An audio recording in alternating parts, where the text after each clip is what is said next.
सत श्रीकाल जी। Hot news India TV देख रहे सारे दर्शकों का स्वागत है। मैं हाँ गौरव। दोस्तों तुहानूं दस दईए कि एक व्यक्ति नाल जिहड़ी लाख रुपए की ठगी हो जाती है पीएन बैंक मदर ना। हाँ जी भाजी, मामला की है पूरा तुसीं दस सकते हो जी? मेरी मदर ना इतने साल पहलों आई जी करवान जी। गल्लां ही लै के ना गलत गाइड करके उन्होंने पॉलिसी कर दी। अच्छा जी। कि तुसीं 3 साल लाख लाख रुपया साल का देना प्लस 18,000 रुपया बड़े वाले दी लाऊगा ते नाल 5 लाख किन्ने हज़ार रुपया मिलूगा जदों 3 साल मैं बंद करवानी है जी। ते ओह मैं कन्फर्म करवाया ते ओह कहंदे 90,000 रुपया मिलूगा 3 लाख रुपया दे के। अच्छा जी। ते जुआ खेलण आए सीगे हाँ जी। ਤੇ ਮੈਨੇਜਰ ਸਾਹਿਬ ਨੇ ਮੈਨੂੰ ਬਹੁਤ ਖਰਾਬ ਕੀਤਾ। ਉਧਰ ਕੰਪਲੇਂਟ ਪਾ ਦੇ ਉਧਰ ਕੰਪਲੇਂਟ ਪਾ ਦੇ ਮੁੜ ਕੇ ਹੰਡਾਰ ਕੇ ਕਹਿੰਦੇ ਆ ਕਿ ਨਾ ਤੁਸੀਂ ਜੋ ਕਰਨਾ ਕਰ ਲਓ ਬੈਂਕ ਕੋ ਬੜੀ ਪਾਵਰ ਹੈਗੀ ਆ ਤੁਹਾਡੇ ਪੈਸੇ ਨਹੀਂ ਮੋੜਨੇ ਆਪਾਂ। अच्छा जी। ਨਹੀਂ ਤੁਹਾਨੂੰ ਤੁਸੀਂ ਕਰਾਉਣ ਇੱਥੇ ਐਫਡੀ ਆਏ ਸੀ ਪਾਲਿਸੀ ਆਏ ਸੀ? ਨਹੀਂ ਐਫਡੀ ਕਰਵਾਉਣ ਆਏ ਸੀ। ਇਹ ਪਾਲਿਸੀ ਇਹਨਾਂ ਨੇ ਕਿੱਦਾਂ ਕਰਤੀ? ਬਸ ਆ ਬਿਠਾਏ ਹੁੰਦੇ ਆ ਮੈਡਮ ਬੈਠੀ ਸੀ ਚਲੇ ਗਈ। ਕਿੰਨੇ ਕੁ ਬੰਦੇ ਬੈਠੇ ਹੁੰਦੇ ਇੱਥੇ? नहीं ਤੁਹਾਡੇ ਮਦਰ ਕੱਲੇ ਆਏ ਸੀ ਕਿ ਤੁਸੀਂ ਨਾ ਆਏ ਸੀਗੇ। ਕੱਲੇ ਆਏ ਸੀਗੇ? ਹਾਂਜੀ ਤੇ ਬਜ਼ੁਰਗ ਨੂੰ ਦੇਖ ਕੇ ਇਹਨਾਂ ਨੇ ਬਸ ਗੱਲਾਂ ਹੀ ਲਾਲਚ ਗੱਲਾਂ 'ਚ ਲਾ ਕੇ ਲਾਲਚ ਦੇ ਕੇ ਤੇ ਆਪਣਾ ਪਾਲਿਸੀ ਕਰ ਦਿੱਤੀ। ਹੈਲੋ ਆਇਓ ਭਾਈ ਅੰਦਰ। ਸੋ ਦੋਸਤੋ ਲਗਾਤਾਰ ਤੁਹਾਨੂੰ ਦੱਸ ਦਈਏ ਇਦਾਂ ਦੇ ਠੱਗੀ ਠੋਰੀਆਂ ਦੇ ਮਾਮਲੇ ਜਿਹੜੇ ਸ਼ਹਿਰ 'ਚ ਸਾਹਮਣੇ ਆਉਂਦੇ ਰਹਿੰਦੇ ਨੇ, ਲੇਕਿਨ ਪੀਐਨਬੀ ਬੈਂਕ 'ਚ ਪਹਿਲਾ ਜਿਹੜਾ ਐਸਾ ਕੇਸ ਜਿਹੜਾ ਦੇਖਣ ਨੂੰ ਮਿਲ ਰਿਹਾ ਹੈ ਤੇ ਹੁਣ ਇਹਨਾਂ ਦਾ ਕੀ ਕਹਿਣਾ ਹੈ ਭਾਜੀ? ਇਹਨਾਂ ਦਾ ਕਹਿਣਾ ਕਹਿੰਦੇ ਤੁਸੀਂ ਜੋ ਕਰਨਾ ਕਰ ਲਓ ਆਪਾਂ ਪੈਸੇ ਨਹੀਂ ਵਾਪਸ ਕਰਨੇ। ਤੁਹਾਡੇ ਵੱਲੋਂ ਕੀ ਕਾਰਵਾਈ ਕਰਾਈ ਜਾ ਰਹੀ ਹੈ? ਸਾਡੇ ਵੱਲੋਂ ਬਸ ਬੁਲਾਏ ਆਪਾਂ ਮੀਡੀਆ ਆਪਾਂ ਕਿ ਆਪਾਂ ਇਹ ਸਾਡੇ ਨਾਲ ਹੋਈ ਆਪਾਂ ਕਿਸੇ ਹੋਰ ਨਾਲ ਹੋਣ ਨਹੀਂ ਦੇਣੀ। ਜੀ ਬੜੇ ਲੋਕਾਂ ਦੀ ਕਰਦੇ ਇੱਥੇ ਪੋਲਸੀਆਂ ਜੀ। ਟਾਈਮ ਖਰਾਬ ਕੀਤਾ ਇਹਨਾਂ ਨੇ। ਇੱਕ ਮਿੰਟ ਭਾਜੀ। ਮੈਨੂੰ ਇਹ ਦੱਸੋ ਕਿ ਬਜ਼ੁਰਗ ਜਾ ਸਕਦੀ ਜਿੱਥੇ ਪੈਸੇ ਦਿੱਤੇ ਜਿੱਥੇ ਪਾਲਿਸੀ ਕਰਨੀ ਸੀ ਜਿੱਥੇ ਅਕਾਊਂਟ ਚ ਪੈਸੇ ਕੱਢੇ ਉਹਨੇ ਕਿੱਥੇ ਹੋਣਾ? ਬੜੇ ਭਾਈ ਮੈਂ ਤੁਹਾਡੇ ਕੋਲ ਐਪਲੀਕੇਸ਼ਨ ਲਿਖਾਉਣਾ ਹੈ ਤੇ ਮੈਂ ਥਾਣੇ ਆਉਂਗਾ ਕਮਿਸ਼ਨ ਕੋਲ ਮੈਂ ਬਾਅਦ ਚ ਜਾਊਂਗਾ ਨਾ, ਠੀਕ ਹੈ। ਹੁਣ ਇਹ ਮਾਤਾ ਦੇ ਇੱਥੇ ਪੈਸੇ ਨਿਕਲੇ ਆ, ਇੱਥੇ ਐਫਡੀ ਹੋਈ, ਸਭ ਕੁਝ ਇੱਥੇ ਹੋਇਆ। ਇਹ ਮੈਟ ਲਾਈਫ ਕੀ ਕਰਨ ਜਾ ਰਹੀ ਹੈ? ਅਸੀਂ ਤਾਂ ਮੈਨੇਜਰ ਸਾਹਿਬ ਨੂੰ ਕਹਾਂ ਸਾਨੂੰ ਇਹਨਾਂ ਦੇ ਪੈਸੇ ਵਾਪਸ ਕਰਾਓ, ਕਿਉਂਕਿ ਜੇ ਉਹਨੇ 1 ਲੱਖ ਰੁਪਇਆ 1 ਲੱਖ ਰੁਪਇਆ ਦੇ ਕੇ ਜੇ ਇਹਨੂੰ ਬਾਅਦ ਚ ਕਹੋ ਜੀ ਇਹਨੂੰ ਕਰੋ ਜੀ ਤੇ ਇਹਨੂੰ 50,000 ਮਿਲੇ, ਇਹ ਕਿਹੜੀ ਕਿਤਾਬ ਚ ਲਿਖਿਆ ਜੀ? ਬੰਦਾ ਐਫਡੀ ਕੱਲ ਹੀ ਕਰਾਉਂਦਾ ਕਿ ਮੈਨੂੰ ਵਿਆਜ ਆਵੇ, ਮੇਰੇ ਕੋਲ ਪੈਸੇ ਵੱਧ ਹੋਣ, ਤੇ ਆਪਾਂ ਕਰ ਦਿੰਦੇ ਆ ਚੱਕ ਕੇ ਪਾਲਿਸੀ ਤੇ ਇਹਨਾਂ ਨੂੰ ਪਾ ਦਿੰਦੇ ਜੀ ਮੈਂ ਲਿਖ ਕੇ ਦੇਤਾ ਤੁਹਾਡਾ ਮਹੀਨੇ ਚ ਪੈਸੇ ਆ ਜਾਣਗੇ। ਕੋਈ ਭਾਜੀ ਮਹੀਨੇ ਚ ਇਹਨਾਂ ਦੇ ਪੈਸੇ ਨਹੀਂ ਆਏ। ਇਹ ਵਿਚਾਰੀ ਧੱਕੇ ਖਾਂਦੀ ਪਈ ਬਜ਼ੁਰਗ। ਸਾਡੇ ਵੀ ਘਰ ਮਾਤਾ ਆ, ਅਸੀਂ ਆਪਣੀਆਂ ਮਾਤਾ ਨੂੰ ਬਿਲਕੁਲ ਸਰਕਾਰ ਦਾ ਬੋਲਣ ਨਹੀਂ ਦੇਣਾ। ਜੇ ਤੱਕ ਇਹਨਾਂ ਨੂੰ ਕਹੋਗੇ ਇਹਨਾਂ ਦੇ ਪੈਸੇ ਵਾਪਸ ਕਰਾਓ, ਪਾਣੀ ਖਤਮ। ਸਰ ਇਹ ਪਾਲਿਸੀ ਕਿੰਨੇ ਦੀ ਹੋਈ ਸੀਗੀ? ਇਹ ਜੀ ਐਫਡੀ ਕਰਾਈ ਪੁਲਿਸ ਨੂੰ, ਇਹਨਾਂ ਨੂੰ ਪਤਾ ਲੱਖ ਰੁਪਏ ਦੀ ਐਫਡੀ ਲੱਖ ਰੁਪਏ ਦੀ ਹੋਈ ਸੀ। ਐਫਡੀ ਲੱਖ ਰੁਪਏ ਦੀ ਹੋਈ ਹੈ। ਬਾਅਦ ਚੋਂ ਆਹ ਕਾਗਜ਼ 4 ਮਹੀਨੇ ਗਏ ਆ। ਇਹ ਕਿੰਨਾ ਦੀ ਹੋਰ ਪਾਲਿਸੀ ਕੀ ਹੈ? ਇਹ ਕਹਿੰਦੇ ਵੀ 15 ਦਿਨਾਂ ਬਾਅਦ ਕਾਗਜ਼ ਜਾਂਦੇ ਆ, ਤੁਸੀਂ 15 ਦਿਨ ਜਾ ਕੇ ਕੈਂਸਲ ਕਰਾ ਲਓ। ਜਿਹੜੇ ਆਏ 4 ਮਹੀਨੇ ਬਾਅਦ ਉਹਨੂੰ ਇਹ ਲੱਕੀ ਪਾਲਿਸੀ ਤੁਸੀਂ ਪਲੀਜ਼ ਹੱਥ ਜੋੜ ਕੇ ਸਾਡੀ ਨੌਕਰੀ ਇਸ ਵਾਲੇ ਇੱਕ ਕਿਸ਼ਤ ਹੋਰ ਲਾ ਦਿਓ। ਲੱਕੀ ਪਾਰਟੀ ਕਹਿ ਰਹੀ ਜਿਹੜੀ ਬਾਹਰ ਖੜੀ ਉਹ ਕਹਿੰਦੇ ਆਪਾਂ ਕਰਾਣ ਐਫਡੀ ਆਏ ਸਾਡੀ ਤੇ ਮੈਮ ਵਾਪਿਸ ਕਿੰਨੇ ਮਿਲਨੇ ਆ? ਵਾਪਿਸ ਕਿੰਨੇ ਮਿਲਨੇ ਆ?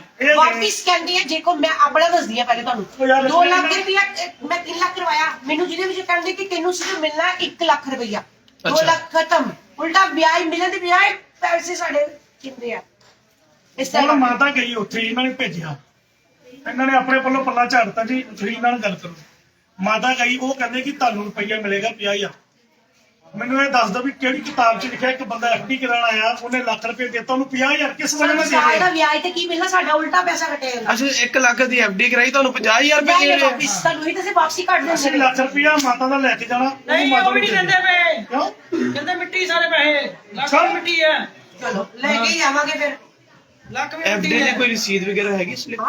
ਭਾਜੀ ਅਕਾਊਂਟ 'ਚ ਤਾਂ ਚੱਕ ਲੈਂਦੇ ਪੈਸੇ, ਅਕਾਊਂਟ 'ਚ ਸਾਨੂੰ account ਦੇ ਸਮਝਾਉਂਦੇ ਆ, ਸੁਣੋ ਜ਼ਮੀਨ ਨਾ ਹੋਊ। ਪਰ ਇਹਨਾਂ ਦੇ ਅਕਾਊਂਟ 'ਚ ਨਿਕਲੇ ਆ, ਇਹਨਾਂ ਦੇ ਕੋਲ ਹੈਗੀ ਨਹੀਂ ਇਹਨਾਂ ਨੇ ਕੈਸ਼ ਦਿੱਤਾ ਸੀ ਕਿ अकाउंट तो भाई अकाउंट से कट देंगे। सुन लो कैश नहीं रहता। मैं सुनो मेरी, अब आपने सारा चीज बता लिया मेरी, जब आपका पूरा हो जाए मुझे बता दो ਹਾਂਜੀ ਸਰ ਕੀ ਨਾਮ ਕੀ ਹੈ ਭਾਈ ਕੀ ਆਪਣਾ? ਨਾਮ ਹੈ ਜੀ? 1 ਮਿੰਟ ਯਾਰ ਟ੍ਰਾਂਜੈਕਸ਼ਨ ਦੇਖ ਲੈਣਾ। बस साड़ी है यार जी मेटल वालियां ने बड़ा गंद पाया, लोगों ने लुटदे ਬੈਂਕਾਂ ਥਰੂ ਇਹ ਤਾਂ ਬੰਦ ਹੋਣਾ ਚਾਹੀਦਾ ਬੈਂਕ ਵਾਲਿਆਂ ਨੂੰ ਵੀ ਇਹਦਾ ਸਬਕ ਜ਼ਰੂਰ ਮਿਲਣਾ ਚਾਹੀਦਾ। ਇਹਦਾ ਪਹਿਲਾਂ ਆਪਾਂ ਮਾਤਾ ਜੀ ਦਾ ਮਸਲਾ ਕਰੀਏ। ਨਹੀਂ ਭਾਜੀ ਮੈਨੂੰ ਇਹ ਗੱਲ ਸਮਝਾਓ ਇੱਕ ਮਿੰਟ ਸਰ ਮੈਂ ਫਿਰ ਕਨਫਿਊਜ਼ ਹਾਂ। ਲੱਖ ਰੁਪਏ ਤੁਸੀਂ ਸਰ ਐਫਡੀ ਕਰਾਈ ਹੈ, ਐਫਡੀ ਠੀਕ ਆ। ਜਿਹੜੀ ਪਾਲਿਸੀ ਜਿਹੜੀ ਕੀ ਚੀਜ਼ ਦੀ ਹੋਈ ਹੈ, ਇਹਦੀ ਕੀ ਫੀਸ ਆ? ਇਹਨਾਂ ਵੱਲੋਂ ਕੀਤੀ ਹੈ। ਨਹੀਂ ਸਰ ਮੈਨੂੰ ਕੀ ਚੀਜ਼ ਦੀ ਪਾਲਿਸੀ ਕੀਤੀ ਆ? ਇਹ ਪਰ ਮੈਂ ਤਾਂ ਦੱਸਿਆ ਇਹ ਕਹਿੰਦੇ ਕਿ ਅਸੀਂ ਐਫਡੀ ਕਰਦੇ ਆ ਤੁਹਾਡੀ, ਤੁਸੀਂ ਸਾਨੂੰ ਸਾਲ ਦੇ 18 ਲੱਖ ਰੁਪਇਆ ਕਰਕੇ ਇਕੱਠਾ ਦੇਣਾ ਵਾ। ਸਾਲ ਦਾ ਸਾਲ ਬਾਅਦ ਦੇ ਦਿਓ, ਤੁਸੀਂ ਇਕੱਠੇ ਨਹੀਂ ਦੇ ਸਕਦੇ ਨਾ, ਸਾਲ ਬਾਅਦ ਦੇ ਦਿਓ। ਅਸੀਂ ਸਾਲ ਬਾਅਦ ਪੈਸੇ ਦਿੰਨੇ ਆ। ਉਸ ਤੋਂ ਬਾਅਦ ਜਦੋਂ ਇਹਨਾਂ ਨੇ ਕਿਹਾ ਕਿ ਤੁਹਾਨੂੰ ਉਹਦੇ ਵਿੱਚ 28 ਲੱਖ ਰੁਪਇਆ ਮਿਲੇਗਾ, 2.5 ਲੱਖ ਬੰਦਾ ਲਾਲਚ ਨੂੰ ਫਸ ਤੇ ਲਾਲਚ 'ਚ ਬੰਦਾ ਫਸ ਗਿਆ ਕਿ ਚਲੋ ਜੀ ਮੈਂ 18 ਜਮਾ ਕਰਾਂ, ਮੈਨੂੰ 28 ਮਿਲ ਰਿਹਾ। ਤੁਸੀਂ ਆਪ ਜਾਣੇ ਕਿ ਸਾਨੂੰ 10 ਲੱਖ ਫਾਲਤੂ ਮਿਲਦਾ ਪਿਆ। ਇਹ ਸਾਲ ਬਾਅਦ ਮਿਲੇਗਾ? ਹਾਂ ਨਹੀਂ 10 ਸਾਲ ਬਾਅਦ। 10 ਸਾਲ ਬਾਅਦ ਮਿਲੇਗਾ। ਹਾਂ। ਇਹ 10 ਸਾਲ ਹੋ ਗਏ ਪਾਲਿਸੀ ਨਾ ਇਹ ਤੇ ਇਹਨਾਂ ਨੂੰ ਪਾਲਿਸੀ ਕੀਤੀ ਨਾ ਹੁਣ ਤੁਹਾਨੂੰ ਮੈਂ ਦੱਸਦਾ 1.5 साल ਐਫਡੀ ਕਹਿ ਕੇ policy ਕਰਵਾਨ ਭਾਜੀ ਇੱਕ ਮਿੰਟ ਮੇਰੀ ਗੱਲ ਸੁਣੋ ਅੱਛਾ, FD ਕਰਕੇ policy ਲੱਕੀ ਭਾਜੀ ਐਫਡੀ ਉਹ ਕਰਾਣੇ ਪਾਲਿਸੀ ਕਿਉਂ ਕਰਤੀ ਇਹ ਇਹਨਾਂ ਨੂੰ ਪੁੱਛੋ। ਇਹੀ ਤਾਂ ਇਹਨਾਂ ਨੂੰ ਪੁੱਛੋ, ਸਾਨੂੰ ਥੋੜਾ ਪਤਾ ਸੀ ਇਹ ਹਰ ਕਿਸੇ ਨੇ ਇਸ ਤਰ੍ਹਾਂ ਕਰਦੇ ਨੇ। ਫਰਿਆਦ ਲੈ ਕੇ ਆਈ, ਅਸੀਂ ਤਾਂ ਆਪਣੀ ਬਜ਼ੁਰਗ ਮਾਂ ਚ ਦੇਖੀ ਆਪਾਂ ਤੁਰ ਪਏ ਕਿ ਮਤਲਬ ਕਰੀਏ ਸਰ। ਸਰ ਕਿਤੇ ਨਾ ਲੱਕੀ ਭਾਈ ਕਿਤੇ ਨਾ ਕਿਤੇ ਇਹ ਦੇਖ ਕੇ ਕਿ ਬਜ਼ੁਰਗ ਬੰਦਾ ਹੈ, ਹਾਂ। ਠੀਕ ਹੈ, ਉਸ ਨੂੰ ਕਿਸ ਤਰੀਕੇ ਨਾਲ ਆਪਾਂ ਗੱਲਾਂ 'ਚ ਲੈ ਕੇ ਤੇ ਉਹਦੀ ਐਫਡੀ ਕਰਾਣਾ ਇਹਨੂੰ ਪਾਲਿਸੀ 'ਚ ਕਨਵਰਟ ਕਰ ਦਿੱਤਾ ਵੱਡੇ ਲਾਲਚ ਦਿੰਦੇ ਆ ਵੀ ਤੁਸੀਂ ਲੱਖ 2 ਲੱਖ 3 ਲੱਖ ਦਿਓ, ਅਗਲੇ ਸਾਲ ਤੁਹਾਨੂੰ 5 ਲੱਖ ਮਿਲੂਗਾ। ਫਿਰ 5 ਸਾਲ ਦਿਓਗੇ ਵਿੱਚ ਪੈਸੇ ਤੁਹਾਨੂੰ 10 ਸਾਲਾਂ ਬਾਅਦ ਆਉਂਦੇ ਕਿੰਨਾ ਪੈਸੇ ਮਿਲਣਗੇ, ਬੰਦਾ ਫਸ ਜਾਂਦਾ। ਭਾਈ ਪ੍ਰਾਈਵੇਟ ਬੈਂਕ ਤਾਂ ਸੁਣਿਆ ਸੀ ਇਦਾਂ ਹੀ ਕੰਮ ਕਰ ਲੈਂਦੇ ਸਰਕਾਰੀ ਸਰਕਾਰੀ ਹੀ ਜ਼ਿਆਦਾ ਕਰ ਰਹੇ ਨੇ, ਪ੍ਰਾਈਵੇਟ ਜੋ 2 ਬਣੇ ਨੇ ਇਹ ਵੀ ਸਰਕਾਰੀ ਚ 4 ਦੇ ਇਹਦੇ ਹੋ ਗਿਆ ਮੈਟਲ ਲਾਈਫ ਦੇ। ਅਸੀਂ ਜ਼ਰਾ ਇੱਕ ਡੀਏਵੀ ਕਾਲਜ ਤੋਂ ਕੀਤਾ ਸੀ, ਉਹਨਾਂ ਨੇ ਉਸੇ ਵੇਲੇ ਮੈਟਲ ਲਾਈਫ ਤੋਂ ਬੁਲਾਏ ਬੰਦੇ ਇੱਧਰ। ਉਹਨੇ ਕਿਹਾ ਕਿ ਪੈਸੇ ਵਾਪਸ ਇਹਨਾਂ ਨੂੰ ਮੈਟਲ ਲਾਈਫ ਦੇ ਭਾਜੀ ਬੁਲਾਓ ਬੰਦੇ ਹੈਲੋ। ਸਾਡੇ ਨਾਲ ਗੱਲ ਕਰਨ ਪੈਸੇ ਦਾ ਦੱਸਣ ਕੀ ਕਰਨਾ। ਇੰਗਲੈਂਡ ਦਾ ਕੋਈ ਬੰਦਾ ਹਾਂਜੀ ਸਰ ਕੀ ਨਾਮ ਕੀ ਭਾਈ ਭਾਈ नाम की अपना सर नाम की है जी नाम क्या है आपका? जी शेखर है नाम, मैंने आपको भी बताया। कौन से बैंक के मैनेजर हो आप? Punjab national bank. सर, क्या मुद्दा है यहाँ पे आपका यहाँ झगड़ा हो रहा है, क्या बात क्या यहाँ हुई? पे इंस्पेक्टर साहब भी बैठे हैं, मैं अभी का आपको बताते हैं। कोई भी पॉलिसी होती है, पहले तो बात आप ये कह रहे हैं कि पीएनबी और ये मेटलाइफ है, हर एक बैंक को एज पर गाइडलाइन एज पर रेगुलेटरी गाइडलाइन उसके पास होता है कि वो एक अपने किसी इंश्योरेंस पार्टनर के साथ टाई अप कर सकता है। उसी के अंदर पीएनबी और मेटलाइफ है। अब ये लास्ट ईयर की बात है जब आपने पॉलिसी कराई थी जुलाई में, ठीक है। अपनी पंजाब नेशनल बैंक दी हाँ जी, पंजाब नेशनल मेटलाइफ का एक मैं समझ टाई गया, अप मैं समझ ठीक है। Insurance company insurance directly bank नहीं दे सकता एज पर आरबीआई, उसका टाई अप हुआ है इस इंश्योरेंस कंपनी के साथ, तो पीएनबी मेटलाइफ की ही पॉलिसी इशू होती है। तो अब लास्ट टाइम जब ये आए जुलाई में इन्होंने पॉलिसी कराई थी Policy- 1 लाख, ये जो आप कह रहे हैं उन्होंने एफडी कराई, पॉलिसी कराई, उनसे ठीक है, कोई बात नहीं। शेखर सर एक मिनट मैं की फिर बात ये तो ਤੁਸੀਂ ਆਪਣੇ ਤੇ ਨਹੀਂ ਨਾ ਲੈ ਰਹੇ। मैं आपको बात बताता हूँ, मेरी बात सुन दसो लीजिए। अब FD कराना है। मेरी अब आप अस्सी मैंने पॉलिसी आपको की पूरा बात है। टाइम दे चुका हूँ, आप मेरी बात सुन लीजिए, ठीक है। अब ये जो भी इन्वेस्टमेंट अपना करने आएंगे, ये भी जो पॉलिसी होती है इन्वेस्टमेंट LIC पॉलिसी होती है, ये क्या होती है, इन्वेस्टमेंट भी होती है। जिस तरह का FD है उस तरह का ये पॉलिसी होती है। इसमें साथ में आपको लाइफ इंश्योरेंस में मिलता है। तो अब इन्होंने ये अपना चेक देके, अपना मैंडेट देके पॉलिसी कराई, ठीक है जी। तो इनके साइन है, उस पर पीएनबी मेटलाइफ लिखा हुआ है। उसके बाद ये पॉलिसी इनके घर आई, घर आने के बाद इनके पास एक टाइम होता है, उस टाइम ड्यूरेशन में अगर ये नहीं सेटिस्फाइड है टर्म्स एंड कंडीशन से, तो वापस कर सकते हैं, पैसे इनके वापस हो जाते हैं। बट अगर अब ये अगले साल आके कोई कहता है कि भाई मेरी पॉलिसी वापस कर दो, तो इसमें लिखा हुआ है कि शेखर जी पार्टी वालों को हाँ जी। कहना है हमको, हमें साल हो गया आपके पास आते, मेरे पास- आप कोई जवाब नहीं दे रहे। नहीं, ये मेरे पास आए हैं नवंबर में, इनकी आप कंप्लेंट देख लीजिए, नवंबर का टाइम है। मैं इनका शेखर जी सर प्लीज एक मिनट सर प्लीज पॉलिसी कर दी सर प्लीज सर वो कह रहे ने मैं एफडी कराना आए ने इथे, ठीक है। ये ਜਿਹੜੀ ਪਾਲਿਸੀ ਆ 18 ਲੱਖ रुपए ਜਿਹੜੇ सर, ਕਹਿੰਦੇ अब वर्बली मैं इसको क्या प्रूव करूं, मैं तो था नहीं यहाँ पे जब इन्होंने कराई, मेरे सामने ये पॉलिसी नहीं हुई, मैं भी लास्ट ईयर ही आया हूँ। इन्होंने जो कहा मैं उसको मानते हुए मैं ये चीज भेज दी। बट अगर आपकी एक इशू करते टाइम पॉलिसी आपने पीएनबी मेटलाइफ का चेक साइन किया है, हुई है आप नहीं थे। नहीं मैं नहीं समझ रहा। शेखर जी चाहे ना मानी, जो मर्जी हो, पर इसकी मालिक यहाँ पे ही है, इनका जवाब बनता है उनको बुलाना और इनको यहाँ पे सबके सामने लाना चोरों। शेखर जी तो बैंक में रहता है ना, शेखर जी जो सा मर्जी होता है ट्रांसफर हो देना सर, रिपोर्ट तो यहीं पर है सारा रिकॉर्ड है। इनको वही लेटर इशू भी होगा। ਕਿਹੜੇ ਥਾਣੇ ਚ ਆਪਾਂ ਲੱਗੇ ਸਰ? 3 नंबर ਥਾਣੇ ਤੇ ਤੁਸੀਂ ਬਤੌਰ ਇੰਚਾਰਜ ਹੋ, ASI ਸਾਹਿਬ ਇੱਕ ਮਿਸਲ ਤੁਹਾਡੇ ਕੋਲ ਆ ਸਾਡੀ, ਤੁਹਾਡੀ ਬਦਲੀ ਹੋ ਗਈ, ਉਸ ਤੋਂ ਬਾਅਦ ਜਿਹੜਾ ਆਏਗਾ ਅਸੀਂ ਮਿਸਲ ਕਿਹਨੂੰ ਪੁੱਛਣੀ ਦੱਸੋ। नहीं, अपा तो मना ही नहीं करते ਇੱਕ पहले। ਮਿੰਟ मना नहीं किया, आप मैनेजर को बुलाओ, सारा झंझट खत्म। मैं वही तो कहा हूँ जी, जो इनका सारा कुछ केस है। सुनिए, हाँ मैं ही बता रहा हूँ, मेरा कोई और थोड़ी बता रहा, मैं ही बता रहा हूँ। मैंने इनके सारे केस अपने सर्कल ऑफिस को, अपने जोनल ऑफिस को, लाइफ इंश्योरेंस जो मेट लाइफ है उनके भी पर्सनल ऑफिस को भेजे हुए हैं। वहां से जो रिप्लाई आए हैं वो इनको भी आए हैं, मुझे भी आए हैं। अब सारा कुछ ऑन रिकॉर्ड है। उन्होंने कहा एक टाइम होता है पॉलिसी के पैसे वापस होने का, या तो आप पॉलिसी को चलाइए तब पैसे पूरे मिलेंगे आपको एज पर इन्वेस्टमेंट, ठीक है, या तो पॉलिसी पूरी चलाओगे। अगर 3 साल से पहले सरेंडर करोगे तो कहीं आप पॉलिसी किसी जगह भी पूछ लीजिए, कहीं आपको पैसे मिल जाए तो पता कर लीजिए। सर उनका पॉइंट ये है कि हम पॉलिसी कराने तो आए नहीं थे जी, उनका पॉइंट ये है। अगर इन्होंने चेक इशू कराया पीएनबी मेट लाइफ का तो किसने कराई है फिर?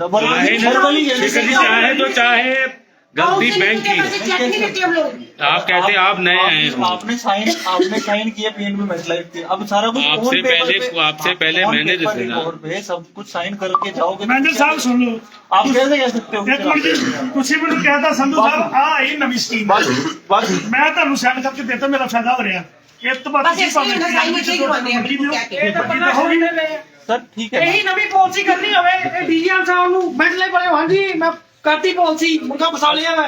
ਜਿਹੜੀ ਪੁਰਾਣੀ ਹੈਗੀ ਹੈ ਕੋਈ ਸੁਣਨੀ ਨਹੀਂ, मेरी बात ਕਹਿੰਦੇ ਉੱਥੇ ਜਾਓ ਉੱਥੇ जाओ ਉੱਥੇ अगर जाओ। आपको अब नहीं इसका हल तो है निकालना ही पड़ेगा, यहाँ से क्योंकि हल नहीं होगी, यहाँ के हल नहीं जाने वाले, बिना हल देखिए के। आप अब चाहे जिसको मर्जी बुला लो, ठीक है, आपको हम यहाँ पे नहीं बैठे हैं। मैं आपको एक चीज कह रहा हूँ कि आप इसके अगले फॉर्म पे करिए। बैंक अगर कहीं से आपने एक प्रोडक्ट लिया है तो वहां से आपका सेटिस्फेक्शन नहीं हो रहा तो नेक्स्ट फॉर्म पे कंप्लेन करिए। उसके ऊपर हेड ऑफिस है, उसके ऊपर आरबीआई है, इंश्योरेंस ombudsman है। कंप्लेंट का तो मैंने तो अपने फॉरवर्ड कर चुका हूँ ना जी, मेरे पास क्या सर देखिए वो लगा रहे, वो बार बार यही क्वेश्चन कर रहे हैं, कह रहे हैं मैंने एफडी कराने आया, मैं पॉलिसी नहीं कराने आया। ठीक है, लेकिन बट मेरे जो पास- एक मिनट सर, हाँ। जो पॉलिसी जो एम्प्लॉय आपके यहाँ पर था उनसे आपकी बातचीत हुई, ये वो एफडी कराने आई, आप उनको बुला लो, आप उनको बुला लो ये यहाँ। आपसे बैंक से लापरवाही हुई तो है। मैं कौन हूँ? वो मैं कोई अथॉरिटी थोड़ी हूँ कि किसी को भी बुला लूंगा। एक मिनट यार, ठीक है, भाई आप उनको जो मैं पैसा लाए वाले rating में से हर एक चीज आधा जो पैसा इन्होंने- लेते हो उनको तो बुला सकते हैं ना, जिनमें आपका ਤੁਹਾਡੇ ਕੋਲ मैडम सर प्लीज।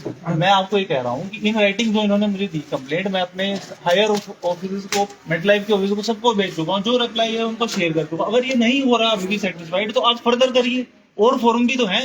मैं ब्रांच में आप कर रहे हो, आप हेड ऑफिस करिए, सर्कल ऑफिस करिए, आप कंप्लेंट रेज ही तो करोगे। एक जगह से नहीं हुई तो एस्केलेट करिए कंप्लेंट। मैंने तो जो कुछ करना था मैंने सारी कंप्लेंट इनकी बना के भेज दी। जो रिप्लाई आया वो उनको शेयर कर चुके हैं। उनका कहना ये है सर आपके हिसाब से पॉलिसी की टर्म्स एंड कंडीशन के अकॉर्डिंग 3 महीने जो इनिशियल पीरियड होता है उसी में पॉलिसी के पैसे वापस होते हैं, आप रिटर्न कर सकते हो। उस टाइम में इन्होंने नहीं करे। अब 1.5 साल बाद आगे आप कहोगे पॉलिसी तो उन्होंने कराई नहीं। 1.5 साल बाद आगे स्पीकर साहब मेरा सवाल फिर वही पर क्या बात कर रहे हो आप? Madam please. ये कहना चाਹੁੰਦੇ ਵੀ ਪਾਲਿਸੀ ਨਹੀਂ ਕਰਵਾਈ। सर मेरा रिपीट सर वही है, ये कह रहे एफडी कराए, हमने पॉलिसी नहीं कराई। ठीक है, जो आपके अंडर जो एम्प्लॉय होता था, ठीक है, उस डॉक्यूमेंट एम्प्लॉय से आपने बातचीत की, ये पॉलिसी कैसे कर दी? वो तो ये ब्रांच तो आपके अंडर है ना ये सर, ब्रांच तो आपके बिल्कुल है। मैं मेरी सुनिए, आप ये एफडी कराने आए, इनको एक चीज ये भी समझाई गई कि एक और भी ये भी स्कीम है, अब इसमें कर लीजिए। इनको फायदा लगा, इन्होंने इन्होंने चेक काटा, इसका मैंडेट बनाया। ये वाली समझाई वो अपनी करान आए ना कुछ मतलब नहीं कराई मैंने सीधी नहीं फिर ਤੁਸੀਂ ਸਰ ਤੁਹਾਨੂੰ ਸਰ ਕਿੱਦਾਂ ਪਤਾ ਹੈ ਪॉलिसी समझाई है सर, ਤੁਸੀਂ उस टाइम प्रेजेंट मैं आपको कैसे बता? अब ये कह रहे हैं कि हमने नहीं कहा, अब नहीं कहा, नहीं कहा। सर, वो मैं क्या बता लगा सकता? मेरी बात सुनिए, वो मैं क्या बता सकता? सब पार्टी आपके सामने बैठी है, पार्टी आपके सामने बैठी है, वो कह रहे हैं हम तो सिर्फ प्रकाशित कर रहे हैं। पर जो चीज राइटिंग में आप उसी को बिलीव करोगे। राइटिंग में चेक कटा हुआ है पीएनबी मेटलाइफ ਮੈਨੇਜਰ ਸਾਹਿਬ ਲਾਈਵ ਚੱਲ ਰਿਹਾ, ਦੁਨੀਆ ਤੁਹਾਨੂੰ ਦੇਖ ਰਹੀ ਹੈ। मैं वही तो कह रहा हूँ। ਤੁਸੀਂ ਹੁਣ ਕਹਿਤਾ ਵੀ ਪਾਲਿਸੀ ਨਾਲ ਹੁਣ ਤੁਸੀਂ ਕਹਿੰਦੇ ਕਿ ਇਹਨਾਂ ਨੂੰ ਸਮਝਾਇਆ ਗਿਆ। उसी का हल है। ऑन रिकॉर्ड है, जो मैं बता दिया। ਤੁਸੀਂ ठीक है सर, ਮੈਟਲਾਈ ਵਾਲੇ ਨੂੰ ਬੁਲਾਓ, मैं तो ਉਹਨੂੰ ਬੁਲਾਓ ਉੱਥੇ, ਦੇਖੋ ਪੈਸੇ ਹੀ ਲੈ ਕੇ मैंने बता दिया उनको सर। बुला दिया, मैंने अपने किसी ने आया भैया। ਅਭੀ ਆ ਤੁਸੀਂ ਮਾਰਦੇ ਹੋ ਪ੍ਰਸ਼ਾਂਤ ਜੀ ਕਰ ਦਿੰਦੇ ਹੋ। मेरी रिक्वेस्ट है, पुलिस भी आई है। हाँ जी सर की मामला है। पब्लिक डीलिंग भी इफेक्ट हो रही है इस चीज से, मुझे भी काम है। ठीक है, फोरम है, ठीक है। हाँ जी सर, पुलिस भी मौके पे सर की मामला की है। ਮਾਮਲਾ ਇਹਨਾਂ ਦੇ ਐਫਡੀ ਦੇ ਬਾਰੇ ਹੈ ਕੋਈ, ਉਹਦੇ ਸੰਬੰਧੀ ਕਰ ਰਹੇ ਪੜਤਾਲ, ਕੰਪਲੇਂਟ ਲੈ ਰਹੇ ਇਹਨਾਂ ਕੋਲ, ਕੰਪਲੇਂਟ ਲੈ ਕੇ ਕਰ ਰਹੇ ਕਿਹਦੇ ਵੱਲੋਂ ਕੰਪਲੀਟ तो किन्ने वाले कंप्लीट है? ਜਿਹੜੇ ਆਏ ਬੈਠੇ ਮਾਤਾ ਜੀ ਕੀ ਨਾ ਮਾਤਾ ਜੀ ਮਾਤਾ ਜੀ ਦਾ ਨਾਮ ਕਿਰਨ ਕਿਹਦੇ पूरा मामला की सर मामला की मामला की है। ਮਾਮਲਾ ਪਤਾ ਕਰ ਰਹੇ ਹਾਂ ਤੱਕ ਚੱਲ ਰਹੀ ਕਰਵਾਉਣਾ ਸਰ ਲਾਈਵ ਚੱਲ ਰਿਹਾ ਦੱਸੋ ਕਿੰਨੀ ਦੇਰ ਹੋ ਗਈ ਸਰ ਬੈਠੇ ਕਿੰਨੀ ਦੇਰ ਹੋ ਗਈ 15 ਮਿੰਟ ਹੋ ਗਏ 10-15 ਮਿੰਟ ਚ ਸਮਝ ਨਹੀਂ ਲੱਗੀ ਕਿਹੜੀ ਬੈਂਕ 'ਚ ਸਰ ਲੱਗੇ ਆਏ ਪਰ ਕੰਪਲੇਂਟ ਦੱਸਦੇ ਕਿਉਂ ਨਹੀਂ ਪਏ ਸਰ ਕੰਪਲੇਂਟ ਲਿਖਤੀ ਮਿਲੂਗੀ ਫਿਰ ਕਰਾਂਗੇ ਗੱਲ ਕੰਪਲੇਂਟ ਲਿਖਤੀ ਮਿਲੂਗੀ ਫਿਰ ਲਿਖਤੀ ਤੋਂ ਬਾਅਦ ਦੱਸੂਗੇ ਫਿਰ ਦੱਸਾਂਗੇ ਜੀ ਸਤਪਾਲ ਜੀ ਕਿਹੜੇ ਬੈਂਕ ਦੇ ਵਿੱਚ ਜਿਹੜਾ ਮਾਮਲਾ ਸਾਹਮਣੇ ਆਇਆ ਸੀ ਪੰਜਾਬ ਨੈਸ਼ਨਲ ਬੈਂਕ ਨਾਲ ਜਿਹੜਾ ਪਾਲਿਸੀ ਦਾ ਕੁਝ ਕਹਿ ਰਹੇ ਸੀਗੇ ਸਰ ਇਹਨਾਂ ਦਾ ਇਹ ਕਹਿਣਾ ਹੈ ਕਿ ਅਸੀਂ ਐਫਡੀ ਕਰਾਉਣ ਆਏ ਸੀ ਪਾਲਿਸੀ ਕਰਾਉਣ ਨਹੀਂ ਆਏ ਸੀ ਡੇਂਜਰਸ ਹੈ उसको पता होगा ਸਰ ਜਿਹੜੀ ਰਿਪੋਰਟ ਜਿਹੜਾ ਰਿਕਾਰਡ ਹੁੰਦਾ ਕੋਈ ਵੀ ਪਾਲਿਸੀ ਦੀ ਬ੍ਰਾਂਚ ਦੇ ਵਿੱਚ ਹੁੰਦਾ ਉਹ ਰਿਕਾਰਡ ਤਾਂ ਸਰ ਇਸੀ ਬ੍ਰਾਂਚ ਦੇ ਵਿੱਚ ਰਹਿੰਦਾ ਨਾ ਮਤਲਬ ਬਦਲੀਆਂ ਹੁੰਦੀਆਂ ਰਹਿੰਦੀਆਂ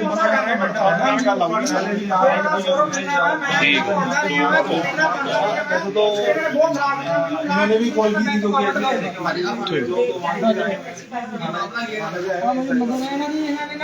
ਇਹ ਆਪਣੀ ਕਰਵਾਉਣ ਆਏ ਪੋਸਟੀ ਕਰ ਦਿੱਤੀ ਚੱਕ ਕੇ 420 ਦਾ ਬੱਚਾ ਹੁੰਦਾ ਸਾਰੇ ਇਹਨਾਂ ਨੇ ਚੱਪੋ ਸਾਰਾ ਬੈਂਕ ਬੰਦ ਹੋਣਾ ਚਾਹੀਦਾ 420 ਦਾ ਬੱਚਾ ਤਾਂ ਕਿਉਂਕਿ ਹਰ ਕਿਸੇ ਨਾਲ ਕਰ ਨਹੀਂ ਇੱਕ ਬੰਦੇ ਨਾਲ ਨਹੀਂ ਚਾਰ ਬੰਦੇ ਸਾਡੇ ਕੋਲ ऐसे केस से आए नहीं और पैसे देते हैं उसका कंप्लेंट की थी वो ਤੁਹਾਡੇ ਨਾਲ ਗੱਲ ਕਰਦੇ ਸੀ ये कौन सा है ਕਿਹਨਾਂ ਦਾ ਫੋਨ ਹੈ ਸਰ ਕਿਹਨਾਂ ਦਾ ਫੋਨ ਹੈ ਕਿਹਨਾਂ ਨਾਲ ਗੱਲ ਕਰਾ ਰਹੇ ਹੋ ਸਰ सर हाँ जी किनसे बात करा रहे हो मैंने भी वही किया था ना पुलिस कंप्लेंट कर रहे हैं ਅਸੀਂ ਫੋਨ ਕਰਕੇ ਬੁਲਾਇਆ ਤੇ ਸਾਡੇ ਸਾਨੂੰ ਦੇਖ ਕੇ ਇਹਨਾਂ ਨੇ ਮਾਮਲਾ ਕੀ ਹੈ ਦੱਸੇ ਪੂਰਾ ਮਾਮਲਾ बता चुका हूँ मामला नहीं, बहुत बार बता चुके हैं ਨਹੀਂ ਸਰ ਪੂਰਾ ਆਗੇ ਮੈਂ ਤਾਂ ਤੁਹਾਨੂੰ ਕਿਹਾ ਕਿ ਤੁਸੀਂ ਬੀਬੀ ਦੇ ਪੈਸੇ ਵਾਪਸ ਕਰਾਓ ਤੁਹਾਨੂੰ ਫਿਰ ਪਤਾ ਨਹੀਂ ਸਾਡਾ ठीक है ਅਸੀਂ ਪੈਸੇ ਲੈ ਕੇ ਸਰ ਸਤਪਾਲ ਜੀ ਕਿਹਨਾਂ ਨਾਲ ਗੱਲ ਕਰਾਈ ਜਾ ਰਹੀ ਸੀ ਕਿਹਨਾਂ ਨਾਲ ਗੱਲ ਕਰਾਈ ਗਈ ਸਰ ਇਹ ਥੋੜਾ ਦਿਨ ਮਾਰ ਕੇ ਬੱਗੀਆਂ ਤੇ ਬਾਅਦ ਵਿੱਚ ਪ੍ਰਸ਼ਾਂਤ ਹੀ ਪੁਲਿਸ ਨੂੰ ਕੀਤਾ ਹੋਇਆ ਸਾਨੂੰ ਕੀਤਾ ਹੋਇਆ ਤੇ ਕੁਮਾਰ ਨੂੰ ਕੀਤਾ ਹੋਇਆ ਪੈਸੇ ਦੋ ਉਸੇ ਨਾਲ ਠੱਗੀ ਮਾਰਦੇ ਥਾਣੇਦਾਰ ਸਾਹਿਬ ਇੱਥੇ ਬੈਠੇ ਸੀ वही मैं ਅਸੀਂ ਆਣਾ ਸੀ ਸਾਡੇ ਬੈਂਕ ਦੇ ਵਿੱਚ ਇਹਦਾ ਮਸਲਾ ਜਿਹੜਾ ਹੱਲ ਜਿੱਦਾਂ ਵੀ ਹੁੰਦਾ ਠੀਕ ਹੈ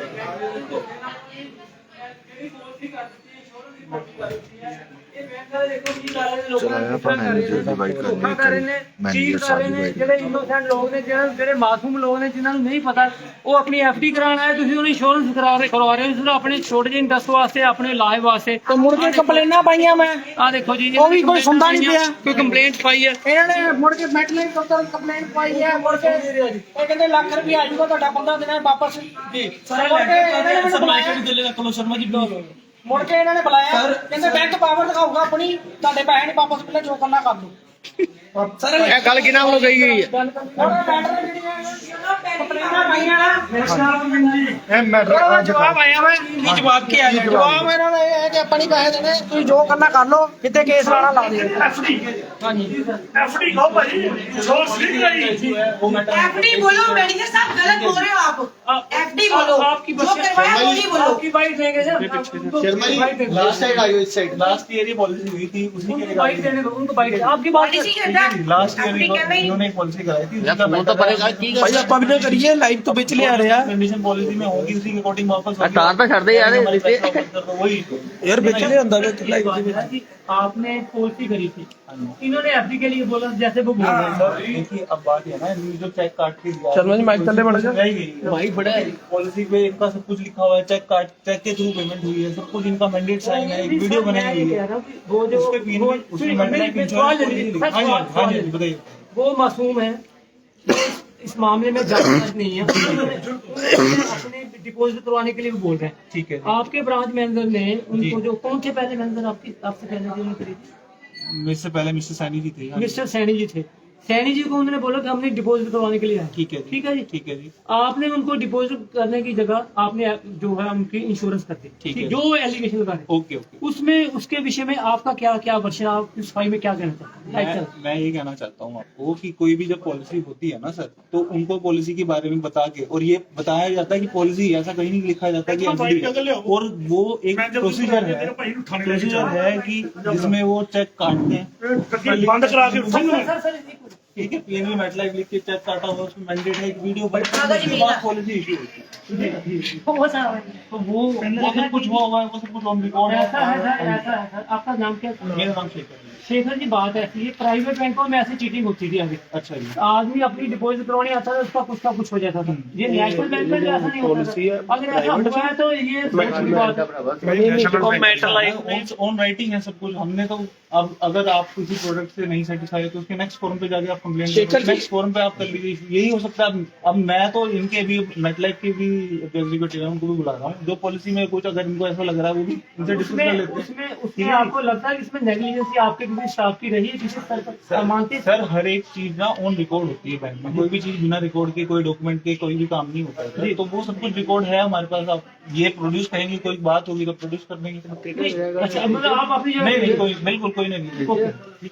ਇਹ ਨੇ ਜੀ ਮੈਨੇਜਰ ਨੇ ਸ਼ੇਖਰ ਜੀ ਜਿਹੜੇ ਕਹਿੰਦੇ ਨੇ ਜੀ ਸਾਡਾ ਮਾਮਲਾ ਜਿਹੜਾ ਬਿਲਕੁਲ ਸਹੀ ਹੈਗਾ, ਅਸੀਂ ਬਿਲਕੁਲ ਸਹੀ ਹੈਗੇ ਆ, ਅਸੀਂ ਜਿਹੜੀ ਹੈ ਇੰਸ਼ੋਰੈਂਸ ਸਹੀ ਕੀਤੀ। ਪਰ ਜਿਹੜੇ ਪਰੇਸ਼ਾਨ ਨੇ ਲੋਕ, ਜਿਹੜੇ ਕਲਾਇੰਟ ਨੇ ਬੈਂਕ ਦੇ, ਉਹ ਇਹ ਕਹਿੰਦੇ ਨੇ ਜੀ ਅਸੀਂ ਤੇ ਡਿਪੋਜ਼ਿਟ ਕਰਾਉਣ ਆਏ ਸੀ। ਉਹ ਹੈਗੇ ਨੇ ਲੇਡੀਜ਼ ਹੈਗੇ ਨੇ। ਸੋ ਲਗਾਤਾਰ ਤੁਹਾਨੂੰ ਤਸਵੀਰਾਂ 'ਚ ਦਿਖਾ ਰਹੇ ਆ ਕਿ ਇੱਕ ਬਜ਼ੁਰਗ ਨਾਲ ਜਿਹੜਾ ਕਿ ਇਹ ਠੱਗੀ ਠੋਰੀ, ਜਿੱਥੇ ਕਿ ਭਾਈ ਮੈਂ ਤਾਂ ਇਹ ਕਹਿਣਾ ਚਾਹੂੰਗਾ, ਅੱਗੇ ਵੀ ਮਸਲੇ ਇਦਾਂ ਦੇ ਆਏ ਆ। ਮੈਨੂੰ ਕਿਸੇ ਦਾ ਫੋਨ ਆਇਆ ਕਿ ਇੱਕ ਬਜ਼ੁਰਗ ਵਿਚਾਰੀ ਇੰਨੀ ਪਰੇਸ਼ਾਨ ਹੈ, ਇੰਨੀ ਕੀ ਪਰੇਸ਼ਾਨ ਹੈ ਕਿ ਉਹਨੂੰ ਫਿਰ ਇੱਥੋਂ ਤੰਗ ਕੀਤਾ ਜਾ ਰਿਹਾ ਵੀ ਉਹਦੀ ਐਫਡੀ ਕਰਨੀ। ਉਹਨੇ ਐਫਡੀ ਨੂੰ ਕਿਹਾ ਇਹਨਾਂ ਨੇ ਪਾਲਿਸੀ ਕਰਤੀ। ਹੁਣ ਅਸੀਂ ਆਏ ਹਾਂ ਵਿਦ ਮੀਡੀਆ। ਐਕਚੁਅਲੀ ਮੀਡੀਆ ਵਾਲਿਆਂ ਨੇ ਵੀ ਠੱਗੀ ਹੋਈ ਪਹਿਲਾਂ, ਉਹ ਵੀ ਮੈਂ ਪੈਸੇ ਕਢਵਾ ਕੇ ਉਹਨਾਂ ਨੂੰ ਦਿੱਤੇ ਕੁੜੀਆਂ ਨੂੰ ਉਹਨਾਂ ਦੀ। ਇਹ ਹੁਣ ਮੈਨੇਜਰ ਸਾਹਿਬ ਕਹਿੰਦੇ ਮੈਨੂੰ ਨਹੀਂ ਪਤਾ, ਪਹਿਲੇ ਮੈਨੇਜਰ ਨੇ ਕੀਤਾ। ਕਦੀ ਇਹ ਲਾਈਵ 'ਚ ਕਹਿੰਦੇ ਕਿ ਪਹਿਲਾਂ ਇਹਨਾਂ ਨੂੰ ਪਾਲਿਸੀ ਬਾਰੇ ਦੱਸਿਆ, ਕਦੀ ਕਹਿੰਦੇ ਨਹੀਂ ਐਫਡੀ ਕਰਨ ਆਈ ਸੀ, ਐਫਡੀ ਕਰਾਉਣ ਆਈ ਸੀ, ਐਫਡੀ ਕਰਾਉਣ ਆਈ ਸੀ। ਪਾਲਿਸੀ ਦਾ ਇਹਨਾਂ ਨੂੰ ਸਮਝਾਇਆ ਸੀ। ਜੇ ਉਹਨਾਂ ਨੂੰ ਸਮਝਾਇਆ ਸੀ ਤਾਂ ਪਾਗਲਾ ਵੀ ਅੱਜ ਰੌਲਾ ਪਾਉਂਦੇ ਆ। ਜੇ ਉਹਨਾਂ ਨੂੰ ਇਹਨਾਂ ਨੇ ਕੀਤਾ ਆ ਵੀ ਚਲੋ ਜੀ ਤੁਹਾਡਾ ਲਿਖ ਕੇ ਦੇਤਾ, ਤੁਹਾਡੇ ਪੈਸੇ ਵਾਪਸ ਹੋ ਜਾਣਗੇ। ਮੈਟਲਾਈਫ ਵਾਲੇ ਉੱਥੇ ਜਾ ਕੇ ਕਹਿੰਦੇ ਜੀ ਤੁਹਾਨੂੰ 1 ਲੱਖ ਰੁਪਏ ਦਾ 50,000 ਮਿਲੂਗਾ। ਦੱਸੋ ਬੰਦਾ ਪੈਸੇ ਵਧਾਉਣ ਲਈ ਪੈਸੇ ਦਿੰਦਾ ਹੈ ਕਿ ਪੈਸੇ ਘਟਾਉਣ ਲਈ ਪੈਸੇ ਦਿੰਦਾ? ਇਹ ਠੱਗੀਆਂ ਪੀਐਨਬੀ ਦੀਆਂ ਚੱਲ ਰਹੀਆਂ ਮੈਟਲਾਈਫ ਦੇ ਨਾਲ ਪੂਰੀਆਂ ਖੁੱਲ ਕੇ। ਔਰ ਇਹਨੂੰ ਅਸੀਂ ਬੰਦ ਕਰਾਉਣਾ। ਹੁਣ ਇਹ 5ਵੀਂ 6ਵੀਂ ਮਾਤਾ ਆ, ਹੁਣ ਅਸੀਂ ਰੁਕਣਾ ਨਹੀਂ। ਹੁਣ ਅਸੀਂ ਇਹਨੂੰ ਠੱਲ ਪਾਵਾਂਗੇ। ਅਸੀਂ ਮੈਟਲਾਈਫ ਤੇ ਵੀ ਕਾਰਵਾਈ ਕਰਾਂਗੇ। ਭਾਈ ਜਿੰਨੇ ਵੀ ਅੱਜ ਅਸੀਂ ਲਿਖਤੀ ਦਰਖਾਸਤ ਜਿਹੜਾ ਮੈਨੇਜਰ ਆ ਇੱਥੋਂ ਦਾ ਉਹਨੂੰ ਦਿਆਂਗੇ, ਕਿਉਂਕਿ ਮੈਨੇਜਰ ਸਾਹਿਬ ਨੂੰ ਸਾਰਾ ਕੁਝ ਪਤਾ ਹੁੰਦਾ ਵੀ ਕੋਈ ਐਫਡੀ ਕਰਾਉਣ ਆਏ ਉਹਨਾਂ ਨੂੰ ਆਪਾਂ ਵਧਾ ਚੜਾ ਕੇ ਵੀ ਤੁਹਾਨੂੰ ਇੰਨੇ ਪੈਸੇ ਆਣਗੇ, ਤੁਹਾਨੂੰ ਪ੍ਰੋਫਿਟ ਮਿਲੂਗਾ, ਤੁਹਾਨੂੰ 3 ਸਾਲ ਤੁਸੀਂ ਲੱਖ ਰੁਪਏ ਕਰਾਉਂਗੇ, ਤੁਹਾਨੂੰ ਇਹਨਾਂ ਦਾ ਕੀ ਇੰਟਰਸਟ ਹੁੰਦਾ ਜੀ? ਸਰ ਕਮਿਸ਼ਨ ਹੁੰਦੀ ਜੀ। ਹਾਂ, ਕਿਉਂਕਿ 4 ਕੇਸ ਪਹਿਲਾਂ ਵੀ ਤਾਂ ਕੀਤੇ ਆਪਾਂ, ਉਹਨਾਂ ਚੋਂ ਆਹੀ ਨਿਕਲਿਆ। ਫਿਰ ਮੈਟਲੇ ਵਾਲੇ ਆਏ, ਉਹਨਾਂ ਨੇ 1 ਮਹੀਨੇ 'ਚ ਸਾਰੇ ਪੈਸੇ ਵਾਪਸ, ਫਿਰ ਜਾਨ ਛੁੱਟ ਗਈ। ਉਹ ਜਿਹੜੇ ਆਏ ਉਹਨਾਂ ਦੇ ਇਹਨਾਂ ਨਾਲ ਡਿਸਮੈਂਟ ਹੋਣਗੇ ਨਾ, ਇਹਨਾਂ ਨਾਲ ਕੰਟੈਕਟ ਹੋਣਗੇ। ਹਾਂਜੀ ਕੰਟੈਕਟ 'ਚ ਨਹੀਂ ਇਹਨਾਂ ਨੂੰ ਦੱਸਿਆ। ਇਹ ਸਾਰੇ ਅਕਾਊਂਟ ਝੋੜਦੇ ਤੱਕ। ਸਰ ਇਹਨਾਂ ਨੂੰ ਪਾਲਿਸੀ ਕਰਾਉਣ ਦਾ ਕੋਈ ਬੈਨੀਫਿਟ ਮਿਲਦਾ ਹੈ? ਬੈਨੀਫਿਟ ਮਿਲਦਾ ਜੀ ਬਿਲਕੁਲ। ਇਹਨਾਂ ਦਾ ਹੁੰਦਾ ਪੂਰਾ ਟਾਰਗੇਟ ਹੁੰਦਾ ਕਿ ਪਰਸੈਂਟੇਜ ਦੇ ਹਿਸਾਬ ਨਾਲ ਦਿੱਤਾ ਜਾਂਦਾ? ਮੁਰਗਾ ਕਿਸੇ ਦਾ ਜੀ ਹਲਾਲ ਕਰਕੇ ਇਹਨਾਂ ਨੇ ਅੱਗੇ ਕਿਸੇ ਨੂੰ ਦੇਣਾ। ਜੀ ਜਿਹਦੇ ਵਿੱਚ ਪਹਿਲੇ ਸਭ ਤੋਂ ਪਹਿਲੇ ਜਗ੍ਹਾ ਦੇ ਅਸੀਂ ਲਿਖਤ ਦਰਖਾਸਤ ਮੈਨੇਜਰ ਸਾਹਿਬ ਤੋਂ ਦੇ ਰਹੇ ਹਾਂ ਜੀ। ਅਸੀਂ ਮੈਨੇਜਰ ਸਾਹਿਬ ਤੇ ਪਰਚਾ ਕਰਾਵਾਂਗੇ ਜੀ ਕਿ ਗੁੰਮਰਾਹ ਕਰਦੇ ਲੋਕਾਂ ਨੂੰ। मेटलाइफ वाले एग्जीक्यूटिव ਮੌਕੇ ਤੇ ਥਾਣੇਦਾਰ ਸਾਹਿਬ ਆਏ ਜੀ ਨੰਬਰ 3 ਅਸੀਂ ਇਹਨਾਂ ਨੂੰ ਲਿਖ ਕੇ ਦੇ ਰਹੇ ਹਾਂ। ਪ੍ਰਾਈਵੇਟ ਪਾਲਿਸੀ ਕਰਵਾਈ ਸੀ। ਮੈਂ ਆਪਣੀ ਕਰਵਾਈ ਸੀ ਪਾਲਿਸੀ। ਮੈਟਲਾਈਫ ਵਾਲੇ ਬੁਲਾ ਲਓ। ਇੱਥੇ ਬੈਠ ਕੇ ਕਰ ਲਓ, ਬੈਠ ਕੇ ਕਰ ਲਾਂਗੇ। बैंक का आया था कि भी मेटलाइफ ਮੈਂ ਕਿਹਾ ਬੈਠ ਕੇ ਕਰ ਜਦੋਂ ਮੈਨੂੰ ਦੁਬਾਰਾ ਮੈਂ ਕਿਹਾ ਪੈਸੇ ਤੋਂ ਵੀ ਸਟਾਰਟ ਬਣੀ। आप एक बहुत सारे प्लेटफॉर्म हैं पॉलिसी वगैरह, आप कहीं भी सर्च करके देखिए कोई भी लाइफ इंश्योरेंस पॉलिसी होती है फिर उन्होंने किया कि ये टाइम होता है और आपकी पॉलिसी में लिखा होता है कि इतने टाइम बाद ये पैसे मिलेंगे, वो सब कुछ लिखा होता है। बताएगा कोई नई बात नहीं, आप कहीं भी ਮੈਨੇਜਰ ਸਾਹਿਬ ਉਹ ਪਾਲਿਸੀ ਦੀ ਬਾਤ ਨਹੀਂ ਕਰ ਰਹੇ। ਲਿਖਿਆ ਐਫਡੀ ਦਿਓ ਇਹਨਾਂ ਦੀ ਜਿਹੜੀ ਕੀਤੀ ਐਫਡੀ ਕਰਾਉਣੀ ਸੀ, ਐਫਡੀ फिर उन्होंने मेनू 2 लाख वो आ रहे हैं मेटलाइफ वाले बंदे 2 मिनट में पहुंच गए। ਸਰ ਸਰ ਤੁਹਾਡੇ ਵੱਲੋਂ ਜਿਹੜੀ ਆ ਐਪਲੀਕੇਸ਼ਨ ਲਿਖੀ ਜਾ ਰਹੀ ਹੈ ਕਿਸ ਮੈਟਰ ਤੇ ਹੈ ਜੀ? ਇਹ ਜੀ ਅਸੀਂ ਬ੍ਰਾਂਚ ਦੇ ਮੈਨੇਜਰ ਦੇ ਉੱਤੇ ਦੇ ਰਹੇ ਹਾਂ ਬਾਈ ਨੇਮ, ਕਿਉਂਕਿ ਇਹ ਕਹਿੰਦੇ ਮੇਰੇ ਤੋਂ ਪਹਿਲਾਂ ਮੈਨੇਜਰ ਕੋ ਕਰ ਗਿਆ। ਅਸੀਂ ਇਹਨਾਂ ਨੂੰ ਹੀ ਪੁੱਛਣਾ, ਇਹਨਾਂ ਦਾ ਹੀ ਕੰਮ ਹੈ ਸਾਰਾ। ਇਹੀ ਜਵਾਬ ਦੇਣਗੇ ਅਸੀਂ ਇਹਨਾਂ ਦੇ ਉੱਤੇ ਪਰਚਾ ਕਰਾਵਾਂਗੇ। ਬਾਕੀ ਕਹਾਂ ਮੈਟਰਾਈ ਵਾਲਿਆਂ ਦੇ ਨਾਲ ਕੋਈ ਪਸੰਦ ਨਹੀਂ ਰੱਖਿਆ, ਲੋਕਾਂ ਦੀ ਅਫਰੀਆ ਕਰਕੇ ਪੁਲਿਸ ਨਹੀਂ ਕਰਨੀ। मैनेजर साहब कार्रवाई होगी और कार्रवाई बोले भाई मैं भी नहीं मैं क्या ਕੀ ਮੈਨੂੰ मैं भी नहीं क्या मैं तो आपको एक बात बताऊं, जो पैसा करके ਉਹਨਾਂ ਦਾ ਕੰਮ ਹੁੰਦਾ ਸੀ ਸੇਵਿੰਗ ਵਧਾਉਣ ਦੀ ਉਹ ਮੈਨੇਜਰ ਸਾਹਿਬ ਭਾਜੀ ਹਰ ਘਰ ਦੇ ਅੰਦਰ ਨਾ, ਹਰ ਘਰ ਦੇ अंदर ਜਿਹੜਾ ਬਜ਼ੁਰਗ ਆ ਉਹ ਪੜਿਆ ਲਿਖਿਆ नहीं है, ठीक है। उनको नहीं पता पॉलिसी और एफडी में, उनको इतना पता है एफडी क्या, एफडी एक चीज है, वो चीज पता है, लेकिन पॉलिसी क्या चीज है वो नहीं पता उनको, ठीक है, समझ रहे हैं आप। ਪੀਐਨਬੀ ਦੇ ਵਿੱਚ ਆਏ तो इस चीज के लिए जो ਕਿਰਨ ਜੀ ਇਹ ਵਿਚਾਰੇ ਐਫਡੀ ਕਰਾਉਣ ਆਏ ਸੀ ਤੇ ਇਹਨਾਂ ਨੂੰ ਪੁਲਿਸ ਚ ਲਿਆ ਗਿਆ ਵੀ ਤੁਹਾਡੀ ਐਫਡੀ ਕਰ ਦਿਆਂਗੇ, ਤੁਹਾਨੂੰ ਪੈਸੇ ਮਿਲਣਗੇ, ਵੱਧ ਤੁਹਾਨੂੰ ਵਿਆਜ ਮਿਲੂਗਾ, ਸਭ ਕੁਝ ਮਿਲੂਗਾ। ਤੇ 4 ਮਹੀਨਿਆਂ ਬਾਅਦ ਕਾਲੇ ਪੈ ਗਏ ਵੀ ਇਹਨਾਂ ਦੀ ਪਾਲਿਸੀ ਹੋਈ ਹੈ, ਫਿਰ ਇਹਨਾਂ ਦਾ ਬਾਈ ਪੋਸਟ ਹੈ। ਇਹਨਾਂ ਨੇ ਆ ਕੇ ਇੱਥੇ ਰੌਲਾ ਪਾਇਆ ਵੀ ਸਰ ਵੀ ਸਾਡੀ ਐਫਡੀ ਨਹੀਂ ਤਾਂ ਪਾਲਿਸੀ ਕੀਤੀ ਹੈ। ਇਹਨਾਂ ਨੇ ਮੈਨੇਜਰ ਸਾਹਿਬ ਨੇ ਫਿਰ ਇੱਕ ਐਪਲੀਕੇਸ਼ਨ ਲਿਖੀ ਉੱਤੇ ਪਾਈ ਕਿ ਤੁਹਾਡੇ ਮਹੀਨੇ ਦੇ ਪੈਸੇ ਵਾਪਸ ਹੋ ਜਾਣਗੇ, ਪੈਸੇ ਨਹੀਂ ਆਏ। ਇਹਨਾਂ ਨੇ ਪੱਲਾ ਝਾੜਦਾ ਤੇ ਤੁਸੀਂ ਮੈਟਰੋ ਕੋਲੇ ਨਾਲ ਗੱਲ ਕਰੋ। ਹੁਣ ਪੈਸੇ ਇਹਨਾਂ ਨੇ ਇੱਥੇ ਜਮ੍ਹਾਂ ਕਰਾਏ ਆ, ਅਕਾਊਂਟ ਚੋਂ ਉੱਥੇ ਕੱਟੇ ਆ, ਡੀਲਿੰਗ ਇੱਥੇ ਹੋਈ ਆ। ਇਹ ਮੈਟਲਾਈਫ ਕੀ ਕਰਦੇ ਜਾਣਗੇ? ਜੇ ਜਾਂਦੇ ਆ ਮੈਟਲਾਈਫ, ਉਹ ਅੱਗੋਂ ਕਹਿੰਦੇ ਜੀ ਤੁਹਾਨੂੰ ਰੁਪਈਆ 50,000 ਮਿਲੇਗਾ ਕੱਟ ਕੇ। ਦੱਸੋ ਕਿਹੜੀ ਗੱਲੋਂ? ਬੰਦਾ ਪੈਸੇ ਵੱਧ ਲਈ ਪੈਸੇ ਜਮ੍ਹਾਂ ਕਰਾਉਂਦਾ ਕਿ ਸਾਨੂੰ ਵਿਆਜ ਲੱਗੂ। ਬੰਦਾ ਇਹ ਥੋੜਾ ਕਹਿੰਦਾ ਵੀ ਤੁਸੀਂ ਆਪਣਾ ਢਿੱਡ ਭਰੋ, ਸਾਡੇ ਪੈਸੇ ਕੱਟ ਕੇ। ਦੱਸੋ ਬਜ਼ੁਰਗ ਔਰਤਾਂ ਇੰਨੇ ਨੇ ਗੇੜੇ ਮਾਰੇ ਆ ਵਿਚਾਰੀ ਨੇ। ਆਪਾਂ ਨੂੰ ਚੰਗਾ ਲੱਗਦਾ ਸਾਡੇ ਘਰ ਵੀ ਮਾਵਾਂ ਧੀਆਂ, ਮੈਨੇਜਰ ਸਾਹਿਬ ਆਪਣੇ ਘਰ ਵੀ ਮਾਂ ਆ, ਜੇ ਆਪਣੀ ਮਾਂ ਨਾਲ ਕੋਈ ਇਦਾਂ ਦੀ ਠੱਗੀ ਹੋਵੇ ਆਪਾਂ ਨੂੰ, ਉਹ ਵਿਚਾਰੀ ਰੋਡ ਤੇ ਘੁੰਮਦੀ ਫਿਰੇ, ਤੁਹਾਨੂੰ ਚੰਗਾ ਲੱਗੂ? सर देखिए दो चीज है, मैं ਉਹਨਾਂ ਨੇ ਪੈਸੇ ਵਾਪਸ ਕਰਾਓ, ਅਸੀਂ ਤੁਹਾਡੇ ਪਰ खिलाफ कार्रवाई करनी है। सर अभी मेटलाइफ वालों को बुलाया हुआ आपके सामने। वो कब से अभी आधा घंटे से चला हुआ, अभी तक तो वो आए नहीं। नहीं, उनके कहीं मीटिंग में थे, वो ਦੱਸੋ दूर थे। ਇੰਨੀ ਠੰਡ ਹੈ, ਉਹ ਉਹਨਾਂ ਨੂੰ ਆਰਾਮ ਕਰਨ ਦੀ ਲੋੜ ਹੈ, ਨਾ ਕਿ ਤੁਹਾਡੇ ਇੱਥੇ ਆ ਕੇ ਆਪਣੇ ਪੈਸੇ ਫਸਾ ਕੇ ਤੇ ਵਿਚਾਰੇ ਭੀਖ ਮੰਗਣ, ਕਦੀ ਕਿਤੇ जो ਜਾਣ, चीज ਕਦੀ ਕਿਤੇ आपको ਜਾਣ। क्लियर करवा देंगे सर, अभी बुलाया, ठीक है, बैठ जाइए तो 5 आप लोग ब्याज पे हमें पैसे देते हो, उसका डबल ब्याज ਕਿਉਂ देते ਵਿਆਹ हो। ਲੈਣੇ ਤੁਸੀਂ? तब तो आप ये नहीं करते कि ये आगे गरीब बंदा है। ਥੋੜਾ ਜਿਹਾ ਮੈਨੇਜਰ ਸਾਹਿਬ ਦੇਖੋ, ਬਜ਼ੁਰਗ ਮਾਤਾ ਨੂੰ ਵੇਖ ਕੇ ਨਾ ਉਹਦੀ ਹੈਲਪ ਕਰੋ, ਉਹਦੇ ਪੈਸੇ ਉਹਨੂੰ ਦਬਾਓ। ठीक है सर। ਇਹ ਠੱਗੀਆਂ ਬੰਦ ਕਰ ਦਿਓ, ਕਿਉਂਕਿ ਹੁਣ ਇਹ ਠੱਗੀਆਂ ਨਹੀਂ ਚੱਲੀਆਂ। 5-7 ਮੈਂ ਕੇਸ ਕੇ ਹੱਲ ਕਰਾਏ ਆ, ਔਰ ਮੈਂ ਗਰੀਬਾਂ ਲਈ ਖੜਾ। ਜਿੱਥੇ ਮੇਰੀ ਮਾਤਾ ਧੀ ਭੈਣ ਕਿਸੇ ਵੀ ਪੰਜਾਬ 'ਚ ਜਾਂ ਵਰਲਡ 'ਚ ਇੰਡੀਆ 'ਚ ਹੋਊਗਾ, ਮੈਂ ਉੱਥੇ ਜਾ ਕੇ ਖੜੂੰਗਾ, ਚਾਹੇ ਮੇਰੇ ਤੇ ਪਰਚਾ ਦੇ ਦੇ। ठीक है सर, बैठ जाइए, 2 मिनट तक आइए। 2 मिनट।